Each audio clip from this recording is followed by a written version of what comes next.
আসসালামু আলাইকুম। সবাই কেমন আছেন? আচ্ছা, শুনে খুশি হলাম। আলহামদুলিল্লাহ, আমিও ভালো আছি। আমার বাড়ি সুনামগড়। আমি মোহাম্মদ শেরিফ আহমদ। আমি আজকে এখানে প্রথম এসেছি ট্রেনিং সেন্টারে। তবে আমার পূর্ব অভিজ্ঞতা, আমি প্রায় সৌদি আরব 10 বছরের উপরে ছিলাম। কিন্তু স্যার বলেছেন বিদেশ যেতে হলে প্রথম যেটা দরকার সেটা হলো ধৈর্য। আপনাকে সবাইকে ধৈর্য করতে হবে। আপনি বিদেশ গিয়ে যে কোনো সমস্যায় পড়তে পারেন। আপনি যে গেলে যে ওখানে যে আপনার কাজ হবে না, যারা অফিসের মাধ্যমে বিদেশ যান, আপনাদেরকে নানা অসুবিধায় সম্মুখীন হতে হবে। যখন যদি আপনি ধৈর্য হারা হয়ে যান, তাহলে আপনি কোনো সমাধান খুঁজে পাবেন না। আপনাকে ধৈর্য ধরতে হবে। আমি যখন প্রথম বিদেশ গিয়েছিলাম, আমারই আপন ভাই আমাকে নিয়েছিল দোকানের বিষয়। যখন আমি যে দাম্মাম শহরে গিয়েছিলাম, কিন্তু নিজের 22 টাকা সত্ত্বেও মালিক দোকান খুলে দেয়। বলতে 2 মাস পরে 3 মাস পরে এই করে দোকান খুলে দেয়।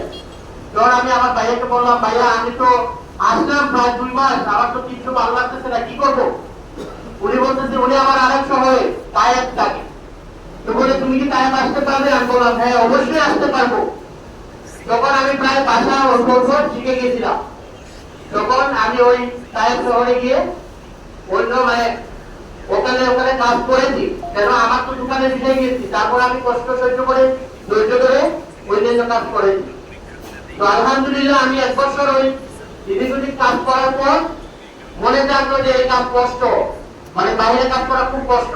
তখন ভাবলাম যে আমি নিজেই দেখি কোনো দিকে কোনো দোকানে কোনো কাফালা হওয়া যায় কিনা। কাফালা বলতে মালিক চেঞ্জ করা। তখন আমি মালিক চেঞ্জ করে নিলাম। তখন আমি দোকানে চাকরি করি। তো ওখানে ছিল ইন্ডিয়ান 3 জন, আমি 1 জন বাংলাদেশি। তো ইন্ডিয়ানরা ভালো চায় না বাংলাদেশিদের, ওরা চায় বাংলাদেশি নিচে পড়ে থাকুক, আমি ইন্ডিয়ার উপরে আমি ওদেরকে হুকুম করব আর ওরা চলবে। আমি বললাম মনে মনে, আমি বাংলাদেশি, আমিও ইন্ডিয়াদের উপরে থাকতে চাই। আমার মালিক আমাকে প্রথম কাফালা দিল, আমি কাজ করলাম। কারণ কাজ আপনাকে কিভাবে করতে হবে, আপনি মন থেকে, আপনি যে কোনো কাজই করেন না কেন, মন থেকে করতে হবে। আপনি সফলতা অর্জন করতে হলে সেটা আপনাকে মনের সাথে মিশিয়ে কাজ করতে হবে। হোক ড্রাইভিং, হোক আপনার দোকান, হোক বাসাবাড়ি, যে কোনো কাজ। আপনি যদি বলেন এই কাজ আমি পারবো না, তাহলে আপনি কিছুই পারবেন না।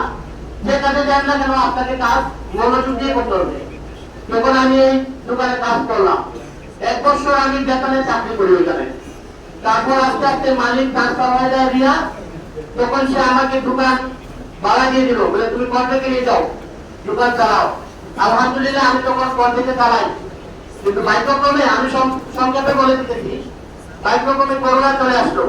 সেই করোনার সময় আমার দোকান আমি ওই মালিকের সন্দেহ দিয়ে দেই যে কোনো কারণে। তখন করোনার সময় চলে আসি, আর যাই নাই। আলহামদুলিল্লাহ, এখন আমার প্রস্তুতি নিচ্ছি, কাতার যাবো ইনশাল্লাহ। তবে অন্যান্য পরিকল্পনা আছে, আল্লাহ যদি কবুল করেন ইনশাল্লাহ। তবে আমি আপনাদের উদ্দেশ্যে এটাই বলতে চাই, যে যেখানে যান না কেন, আপনাকে প্রথম গিয়ে তো আপনি ভাষাও জানবেন।